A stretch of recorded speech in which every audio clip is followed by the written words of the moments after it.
৭ November বিপ্লব ও সংহতি দিবস উপলক্ষে মানিকগঞ্জ জেলা শহরে মিছিল করে ছাত্রদল নেতা অনিক।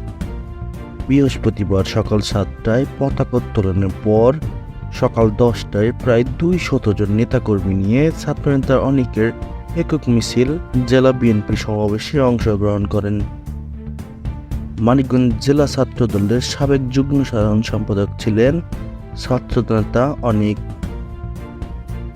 ছাত্রদল নেতা অনিক নাশকতার মামলায় কারাগারে থাকা অবস্থায় জেলা ছাত্রদলের সুপার 5 কমিটি ঘোষণা করা হয় এবং সেখানে তাকে বঞ্চিত করা হয়। মানিকগঞ্জ জেলা বিএনপির সভাপতি আফরোজা খান রিতা এবং মানিকগঞ্জ জেলা ছাত্রদলের সাবেক সভাপতি মোহাম্মদ মাসুদ পারভেজের দিক নির্দেশনায় অনেক একক মিছিল নিয়ে জেলা বিএনপি সমাবেশে অংশগ্রহণ করেন।